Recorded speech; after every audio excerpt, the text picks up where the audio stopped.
Hello everyone, welcome to RX biology. आज हम पढ़ने वाले क्लास 10th केमिस्ट्री का केमिकल रिएक्शन इक्वेशन का पार्ट सेकंड। पार्ट वन हमने पिछली वीडियो में कवर कर लिया था। पार्ट सेकंड में आज हम पढ़ने वाले types of chemical reaction, oxidising agent, reducing agent, corrosion, rancidity.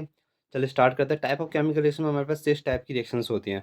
First of all होती है हमारे पास कॉम्बिनेशन। अब कॉम्बिनेशन रिएक्शन का आपको नाम से समझ में आ रहा है किसी चीज़ का कॉम्बिनेशन किया गया। क्या आप समझ सकते हैं किसी एक चीज़ का भी कॉम्बिनेशन हो सकता है? नहीं ना। कॉम्बिनेशन हमेशा दो चीज़ों का होता है। तो इसलिए इसमें कॉम्बिनेशन में हम क्या बता रहे हैं, यहाँ पर कोई रिएक्टेंट ए है और रिएक्टेंट बी मिलकर क्या बनाया हमारे पास, ए बी प्रोडक्ट बनाया। क्या बनाया? ए बी प्रोडक्ट, यानी इसमें कोई दो सब्सटेंस मिलकर एक नया सब्सटेंस फॉर्म करते हैं। तो इसे क्या कहते हैं? कॉम्बिनेशन रिएक्शन कहते हैं। एक बार हम डेफिनेशन पढ़ के देख लेते हैं। A combination reaction is a type of chemical reaction in which type two or more substance reactants combine to from a single product. मतलब दो सब्सटेंस को ये सिंगल प्रोडक्ट में कवर कर लेता है। इसका एग्जांपल है कैल्शियम ऑक्साइड को हम जब वाटर के साथ इन्वॉल्व करते हैं तो बनता है हमारे पास कैल्शियम हाइड्रोक्साइड। अब आती है हमारे पास सेकेंड नंबर की रिएक्शन जो काफ़ी इंपॉर्टेंट है। उसका नाम है डीकम्पोजिशन रिएक्शन। डीकम्पोजिशन रिएक्शन अब क्या है ना, एंटी पैरेलल है किसके? कॉम्बिनेशन रिएक्शन के। कॉम्बिनेशन रिएक्शन में क्या हो रहा था, दो सब्सटेंस मिलकर एक नया सब्सटेंस बना रहे थे। पर डीकम्पोजिशन रिएक्शन में क्या होगा, आपका जो एक सब्सटेंस है ना वो टूटकर दो सिंपल सब्सटेंस में बढ़ जाएगा। कहने का मतलब क्या है, a decomposition reaction is a type of chemical reaction in which a single compound breaks down into two or more simple products. मतलब जब इसमें एक सब्सटेंस हमारे पास टूटकर सिंपल प्रोडक्ट्स में टूटता है, जैसे हमारे पास कैल्शियम कार्बोनेट था, वो किस में टूटा? कैल्शियम ऑक्साइड में टूटा, प्लस हमारे पास CO2 गैस में टूटा। यानी हमने किसी एक सब्सटेंस को दो सिंपल सब्सटेंस में बदल दिया। कॉम्बिनेशन रिएक्शन और डीकम्पोजिशन रिएक्शन एक दूसरे के कैसे हैं? एंटी पैरेलल है ना। अब डीकम्पोजिशन रिएक्शन के बाद 3 टाइप्स मिलते हैं हमें देखने को। इसका फर्स्ट टाइप है थर्मल डीकम्पोजिशन। क्या? Thermal decomposition. थर्मल डीकम्पोजिशन में क्या होता है, एक thermal decomposition reaction is the chemical reaction in which a compound breaks down into simple substance when heat is applied. इसमें भी हम डीकम्पोजिशन कराएंगे, किसी एक सब्सटेंस को तोड़ेंगे। पर इसमें कैसे तोड़ेंगे? हम इसमें तोड़ेंगे हीट की मदद से। तो इसमें हमने दिया यहाँ पर, ये अपना फेरस सल्फेट है, इसमें हमने हीट दी तो ये फेरिक ऑक्साइड में बदला, SO2 गैस और SO3 गैस में बदला। यहाँ पर कैल्शियम कार्बोनेट है जिसे लाइम स्टोन भी कहते हैं, वो कैल्शियम ऑक्साइड और CO2 गैस में टूटा। तो ये वाली जो थर्मल डीकम्पोजिशन का मतलब क्या है, जिसमें हमें हीट देनी पड़ती है डीकम्पोजिशन कराने को, उसे हम थर्मल डीकम्पोजिशन कहते हैं। ये भी काफ़ी इंपॉर्टेंट रिएक्शन होती है। अब हम देखते हैं इसके अगला पार्ट जिसका नाम है इलेक्ट्रोलाइटिक डीकम्पोजिशन। इलेक्ट्रोलाइटिक डीकम्पोजिशन के नाम से हमें समझ में आ रहा है कि हमें इलेक्ट्रिसिटी का इसमें क्या कराना होगा, फ्लो कराना होता है। इसमें क्या होता है, किसी जो एक ये सॉल्यूशन है ना, इस सॉल्यूशन में हम इलेक्ट्रिसिटी फ्लो कराते हैं। अब फ्लो कराने के बाद क्या होता है, इसमें जो आयंस होते हैं ना, जैसे H2O टूटता है किसमें, अब आपका जो H2O मॉलिक्यूल है ना वो टूटता है हमारे पास H प्लस और OH माइनस आयन में। अब H तो प्लस है, OH नेगेटिव है, हमें पता है प्लस और माइनस में क्या होता है, अट्रैक्शन होता है। तो जो अपना कैथोड होगा ना, वो कैथोड कैसा होता है, कैथोड होता है अपना नेगेटिव और एनोड होता है पॉजिटिव। तो जो H प्लस वाला पार्ट है वो तो पॉजिटिव है ना, वो किस पर जाएगा, नेगेटिव पर जाएगा। यानी कैथोड के पास जाके यहाँ पर हाइड्रोजन गैस इकट्ठी हो जाएगी। वहीं हमारा एनोड वाला पार्ट क्या है, वो पॉजिटिव है, वो किस पर जाएगा, OH पार्ट अब नेगेटिव है तो OH पार्ट किस पर जाएगा, हमारे पास नेगेटिव वाले पे। तो इस तरीके से क्या होगा, इसमें से हम ऑक्सीजन गैस और हाइड्रोजन गैस अलग तरीके से इसमें है ना, तो इसमें लिखा है देखिए आपके पास ऑक्सीजन है गैस इसमें बन जाएगी, हाइड्रोजन गैस इसमें बन जाएगी। पार्ट जब भरे से हमारे पास H प्लस और OH माइनस में टूटते हो, पर हमारे पास हाइड्रोजन गैस और ऑक्सीजन गैस इन कैथोड और एनोड के पास जाके इकट्ठा हो जाती है ना। तो इसमें किसकी मदद से हो रहा है, इलेक्ट्रिसिटी की मदद से हो रहा है, इसलिए हम इसे क्या कहते हैं, इलेक्ट्रोलाइटिक डीकम्पोजिशन कहते हैं। इसमें एक डेफिनेशन भी दे रखी है, हमें छोटी सी उसको पढ़ लेते हैं। हियर वॉल्यूम है hydrogen double the amount of किसके, ऑफ ऑक्सीजन गैस। यानी एक मॉलिक्यूल हाइड्रोजन, एक जो वाटर मॉलिक्यूल है उसमें दो हाइड्रोजन होते हैं, एक ऑक्सीजन होता है ना। Because constitution of water are hydrogen are oxygen and hydrogen items are double into in H2 molecules. ठीक है। अब क्या इलेक्ट्रोलाइटिक सिंपल से याद रखना, हमें इसमें क्या करना होता है, इलेक्ट्रिसिटी फ्लो करानी होती है, सिंपल इतना ही आएगा आपके पास, सिंपल आते हैं एग्जाम के क्वेश्चंस ना। अब आप देखते हैं नेक्स्ट इसका फोटोलाइटिक डिकम्पोजिशन। फोटोलाइटिक डिकम्पोजिशन भी सेम है, बस इसमें हमारे पास हीट की जगह क्या आ जाएगी, सनलाइट आ जाएगी। इसमें सनलाइट की प्रेजेंस में हम सिल्वर क्लोराइड को सिल्वर और क्लोरीन में हमने इसमें बदल दिया। तो इसमें भी डिकम्पोजिशन हो सनलाइट की मदद से। ठीक है। अब हमारे पास आती हैं दो रिएक्शन और इंपॉर्टेंट रिएक्शन जिनका नाम है एक्सोथर्मिक और इंडोथर्मिक रिएक्शन। अब एक्सोथर्मिक और इंडोथर्मिक, थर्मिक का नाम आ गया, यानी वो हीट की बात आ गई, किस में आ गई, हीट की बात आ गई। तो देखते हैं, देखिए अब इसमें क्या हो रहा है, एक्सोथर्मिक रिएक्शन में क्या होता है, an exothermic reaction is a chemical reaction. Exothermic reaction में क्या पढ़ा हमने, an exothermic reaction is a chemical reaction in which heat energy is release into surrounding. यहाँ पर आपके पास जो सराउंडिंग में क्या होती है, हीट निकलती है। कैसे निकलती है, जब हम मीथेन है उसको ऑक्सीजन के कॉन्टैक्ट में लाके बंद करते हैं तो हमारे पास CO2 गैस और H2O गैस निकलती है, साथ में हीट भी निकलती है ना। तो इसमें हीट हमको मिली तो हमें एक्सोथर्मिक कह रहे हैं इसे। जैसे आपको देखा ग्लूकोज है, ऑक्सीजन के साथ मिलता है, बॉडी में क्या बनाता है, एनर्जी बनाता है ना। तो इसमें भी क्या आपको हीट मिली है ना। तो इन सारी रिएक्शन को क्या कहते हैं, एक्सोथर्मिक रिएक्शन कहते हैं। Heat is released surrounding get warm. Endothermic reaction का मतलब एंडोथर्मिक, हमें इसमें रिएक्शन हमको हीट देनी पड़ेगी। तो an endothermic reaction in a chemical reaction in which heat energy is absorb from the surrounding. Photosynthesis में क्या होता है, आपका हमें सबको पता है, जो कार्बन डाइऑक्साइड है इन्वायरमेंट में, H2O जो कह सकते हैं अर्थ के नीचे है, और सनलाइट है, इनको प्लांट ऑब्जॉर्व करता है। प्लांट की जो पत्ती वाला भाग होता है ना, स्टोमेटा, उसमें ये रिएक्शन होती है। इसमें क्या चाहिए होता है, हमें सनलाइट की प्रेजेंस चाहिए होती है। सनलाइट की प्रेजेंस में क्या होगा, हमारे पास बनता है ग्लूकोज और क्या, ऑक्सीजन। तो इसमें हमें सनलाइट की मतलब इसमें हमें हीट देनी पड़ी। ऐसे हम देखेंगे H2O सॉलिड है, यानी आइस के फॉर्म में है, उसको हमें हीट देनी पड़ेगी तभी वो किस में आएगा, लिक्विड फॉर्म में आएगा। नाइट्रोजन ऑक्सीजन को हमें क्या करना है, कंबाइन करना है, तो इसमें हीट देनी पड़ती है, तो हमारे पास H2NO बनता है। अब हम इसको एक समरी की तरह रिवाइज करते हैं सारी चीज़ों को हमने कभी तक क्या पढ़ा। अब रिवाइज करने में हम क्या पढ़ेंगे, देखिए हमारे पास ना, अब सिंपल टिक्स से हम जाने, कॉम्बिनेशन क्या है, A+B, A भी बना। डिकम्पोजिशन में किसी एक सब्सटेंस दो सिंपल सब्सटेंस टूटेगा। एंडोथर्मिक में हमें एनर्जी क्या होगी, मिलेगी, इंडो में हमें देनी पड़ेगी।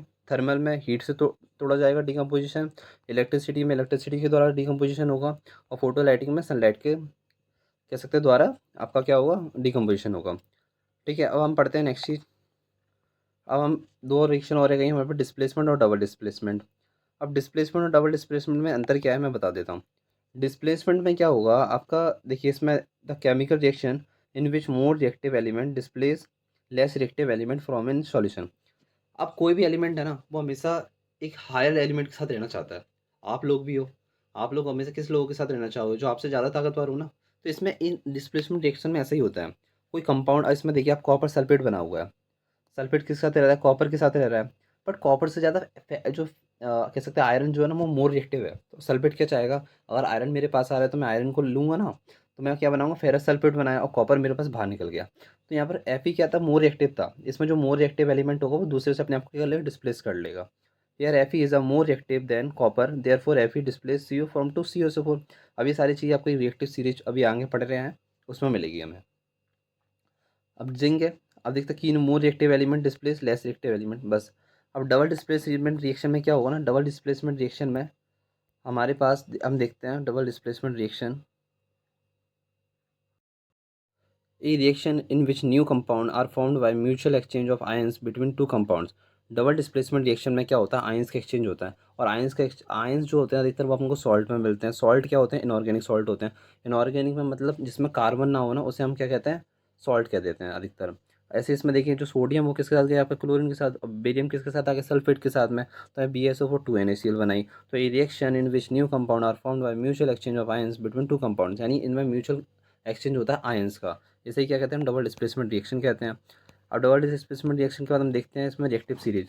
रिएक्टिव सीरीज क्या है ना, रिएक्टिव सीरीज का हमें पता पड़ता है कि कौन सा एलिमेंट कितना पावरफुल है। तो यहाँ पर देखिए रिएक्टिव सीरीज इस तरीके से चालू होती है। यहाँ पर पोटेशियम जो आपका है वो ज़्यादा पावरफुल है, उसका सोडियम, कैल्शियम, मैग्नीशियम, एल्यूमिनियम। अभी हमने जो एग्जाम्पल देखा था उसमें जो कॉपर को रिप्लेस किया जिंक किसने, आयरन ने, क्योंकि आयरन देखो ऊपर है। आयरन ऊपर है तो उसकी स्ट्रेंथ भी क्या होगी, रिएक्टिविटी भी क्या होगी, ज़्यादा होगी कॉपर से, इसलिए उसने क्या कर पाया था, वो उसको डिस्प्लेस कर पाया था। तो अब देखते हैं हम, आपको रिएक्टिव सीरीज याद कर लेनी, इसके बाद हमारे पास एक ट्रिक भी है। ट्रिक देखते हैं। ट्रिक में क्या है ना, please stop calling me A zebra, I like cold milk sweet gold. P से पोटेशियम, एस से सोडियम, इस तरीके की जो आपकी ट्रिक है इसको भी याद कर लेना चाहिए। क्लास 10th में काफ़ी बार पूछी जाती है। अब देखते हैं हमारे पास जो मेन टॉपिक था, ऑक्सीडेशन और रिडक्शन।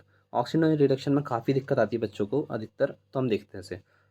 ऑक्सीडेशन में क्या याद रखना है आपको, the addition of oxygen to reactant and remove of the hydrogen. यानी ऑक्सीजन क्या होगा इसमें आपका, ऑक्सीजन ऐड होगा और रिमूव क्या होगा, हाइड्रोजन होगा। ऑक्सीजन ऐड होना और रिमूव हाइड्रोजन, तो इसे क्या कहलाता है, ऑक्सीडेशन कहलाते हैं। और रिडक्शन में बिल्कुल अपोजिट है। रिडक्शन में क्या हो रहा है आपका, इसमें एडिशन ऑफ हाइड्रोजन और reactant and removal of oxygen. तो यानी ऑक्सीजन का ऐड होना ऑक्सीडेशन और हाइड्रोजन का ऐड होना रिडक्शन। ऑक्सीजन का निकलना क्या होगा, रिडक्शन। ऑक्सीडेशन का में क्या होता है, हाइड्रोजन निकलता है। तो अब देखते हैं रिएक्शन के थ्रू हम समझते से, कार्बन के साथ ऑक्सीजन जुड़ा तो भाई ऑक्सीडेशन होगा, है ना। कॉपर के साथ ऑक्सीजन जुड़ा ऑक्सीडेशन होगा, होगा ना। अब यहाँ पर देखिए कॉपर ऑक्साइड है, क्या है यहाँ पर कॉपर ऑक्साइड है, क्या है यहाँ पर कॉपर ऑक्साइड है। देखिए जहाँ पर कॉपर जो ऑक्साइड है उसमें क्या हुआ, ऑक्सीजन निकल गया, निकला कॉपर में बदल गया, किस में बदल गया, कॉपर में बदल गया। तो यानी इसने तो ऑक्सीजन निकाल दिया, तो इसका क्या हुआ, रिडक्शन हो गया।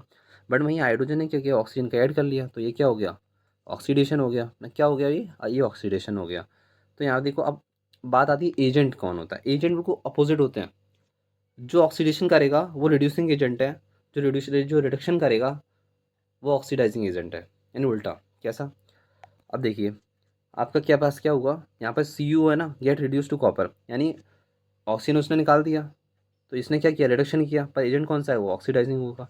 H2 ने ऑक्सीजन को ऐड किया तो ये ऑक्सीडाइज हुआ, पर एजेंट कौन सा होगा, ये रिड्यूसिंग एजेंट होगा। सिंपल अपोजिट चल रहा है। Any substance which oxidize other substance during a redox reaction, oxidising agent. Reducing agent का मतलब क्या है, any substance which reacts other substance during a redox reaction, उसे हम रिड्यूसिंग एजेंट बोल देते हैं। अब हमारे पास क्विक समरी में देखते हैं, कॉम्बिनेशन में A+B यानी AB, इसमें दो सब्सटेंस मिलकर एक नया सब्सटेंस बनाते हैं। डीकम्पोजिशन में एक ही सब्सटेंस टूट कर दो सिंपल सब्सटेंस में टूटता है। हमारे पास डिस्प्लेसमेंट में एक आयन जो अपने एक सब्सटेंस जो रिएक्टिव सब्सटेंस है वो बदल के अपने आप को डिस्प्लेस कर लेगा कमजोर सब्सटेंस से, ठीक है। डबल डिस्प्लेसमेंट में आयन का एक्सचेंज होता है, एंडोथर्मिक में हीट आउट होती है और एंडोथर्मिक में हीट देनी होती है। बात समझ में आ गई। अब हम पढ़ते हैं हमारे जो इस ट्रैफिक का मेन चैप्टर है, कॉरिजन। कॉरिजन क्या है, आपने आसपास आपने देखा होगा, जो आयरन के गेट वगैरह या जो आयरन से बनी चीज़ें होती है ना, वो रेडिस ब्राउन करके लेयर जमती है धीरे धीरे धीरे। वो क्या है ना, वो रस्ट है, क्या है रस्ट। वो रस्ट जमती कैसे है, रस्ट बेसिकली आपका मॉइस्चर और ऑक्सीजन के कांटेक्ट में आने के बाद क्या होता है, वो रस्ट फॉर्म होने लगती है। रस्ट हमारे लिए देखो इन्वायरमेंटल में देखें या पर हम अपना कैसे कह सकते हैं अपने फ़ायदे के रूप में देखें, तो कभी नुकसान भी है रस्ट के। अब देखिए रस्ट कैसे होती है, हम अपने साइंटिफिक वे से पढ़ते हैं। तो रस्ट में आपका क्या होता है, corrosion is the slow destruction of metal, यानी कि मेटल को धीरे धीरे डिस्ट्रॉय करती है। With air moisture and natural process affect metal. With air और मॉइस्चर, मॉइस्चर यानी पानी आ गया संपर्क में, एयर यानी ऑक्सीजन आ गई। Oxygen water the main cause of corrosion. Rusting of iron common example of corrosion का। Rust is reddish brown substance iron oxide बनाती है ना। Corrosion makes metal which weak and damage then causing loss of materials and money. Corrosion जो है ना वो काफ़ी money को ख़त्म करता है, क्योंकि ये एक कह सकते हैं हमारे आयरन को डिस्ट्रॉय कर रहा है, हमारी बिल्डिंग्स है जो भी हमारे लोहे से बनी हुई है उनको सबको धीरे धीरे डिस्ट्रॉय कर रहा है, तो हमारे लिए हार्मफुल तो है। इसके प्रिवेंशन कैसे कर सकते हैं, देखो ऑयल कर ग्रीस लगा कर इन सारी को हम प्रिवेंशन कर सकते हैं। जो भी मेथड होते हैं ना, काफ़ी आपने देखा होगा प्राइमर्स वगैरह आते हैं जो हम आयरन की चीज़ों पर करते हैं। इनसे क्या होता है, इनसे कॉरिजन की जो पावर होती है कम हो जाती है। अब जो रिएक्शन हमारे पास कॉरिजन की वो देखते हैं। कॉरिजन की रिएक्शन में क्या होता है, जो आयरन है अपने पास वो ऑक्सीजन के कांटेक्ट में आता है, वाटर के कांटेक्ट में आएगा, बनाएगा फेरस और आपको बनाता है Fe2O3 बनाता है, जो रस्ट का फॉर्मूला जो आपको याद होना चाहिए। यहाँ पर आप गौर करने वाले एन क्या है, एन क्या है, यहाँ पर H2 का नंबर, अगर यहाँ पर 2H2 लोगे तो यहाँ पर भी आपके पास 2H2 आ जाएगा, ठीक है। जहाँ जहाँ पर जितने वाटर मॉलिक्यूल लोगे उतने ही मॉलिक्यूल, एकदम बैलेंस केमिकल रिएक्शन आपको याद होनी चाहिए। एग्जाम में कई बार आती है, फिल्म बैंक्स MCQs वगैरह में ये आपको याद होनी चाहिए। अब हम देखते हैं हमारे एग्जाम्पल, रस्टिंग ऑफ आयरन है, ट्रांसमिंग ऑफ सिल्वर है, ग्रीन कोटिंग ऑफ कॉपर है, formation of oxide layer and aluminium है। ये चार आपके पास एग्जाम्पल्स है, इसको आपको याद होना चाहिए ना। अब ये आप जो नोट्स है ना जैसे आप पढ़ रहे हैं, ये एकदम NCERT बेस्ड है, और आपके लिए इतने समराइज करके लाए गए हैं क्योंकि आपको बस पेपर पॉइंट ऑफ व्यू से पढ़ना है। तो सारी चीज़ इंपॉर्टेंट चीज़ आती हैं जिससे आपके कंसेप्ट बिल्डअप हो सके, चीज़ आपको ध्यान रह सके, इसलिए एकदम कलरफुल इमेजेस में आपके लिए मैं बनाता हूँ। तो प्लीज़ सब्सक्राइब जरूर कीजिएगा चैनल को। अब डेंसिटी में क्या होता है, डेंसिटी में क्या होता है, जो फूड होता है ना, जो फैट से बना वो फूड होता है, ऑयल से बना फूड होता है, वो किसके कांटेक्ट में आता है, वो आपके कांटेक्ट में आता है, ऑक्सीजन के कांटेक्ट में आके क्या होता है, ऑक्सीडाइज हो जाता है। ऑक्सीडाइज हो जाता है ना, इसी को क्या कहते हैं, डेंसिटी कहते हैं। Density occurs when the food containing fats and oils expose to air a long time, oxygen reacts with the food cause oxidation, the change the taste and smell of the food, rancid become unsafe and unpleasant to eat. It can be prevented by storing food in airtight containers, refrigerators and adding antioxidant as a help prevent। देखिए oxidise हो रहा है ना, तभी तो हमारा खाना खराब हो, हम कैसे बचा सकते हैं, ऑक्सीडाइज होने से बचा लिया तो हमने खाने को बचा लिया। तो इसके लिए हम क्या कर सकते हैं, इसमें हम एंटीऑक्सीडेंट मिला सकते हैं, जैसे इसमें विटामिन सी होगा, ये आपका ई नहीं ना, vitamin C and vitamin E, हम इनको एंटीऑक्सीडेंट मिला जिससे ऑक्सीडाइजेशन की प्रोसेस की वजह स्लो हो जाएगी। अब keep food air tight containers में रख सकते हैं हम, है ना।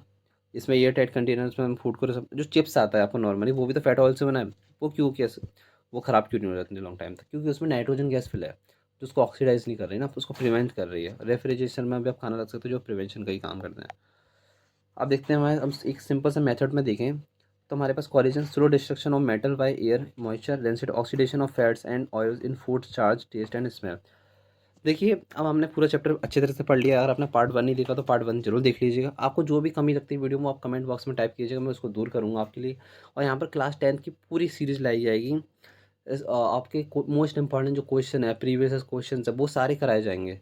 जब अपन जो आपकी तैयारी बिल्कुल अच्छी हो गई, तो इसके लिए आपको बस एक काम करना होगा, आपको हमारे चैनल को सब्सक्राइब करना है। और जो भी आपको क्वेरी चाहिए, कुछ भी आप कमेंट बॉक्स में मुझे कमेंट कर सकते हैं। मिलते हैं अगली वीडियो में। एसिड एंड बेस पढ़ना हो, सब्सक्राइब जरूर कर लेना। मिलते हैं अगली वीडियो में। बाय।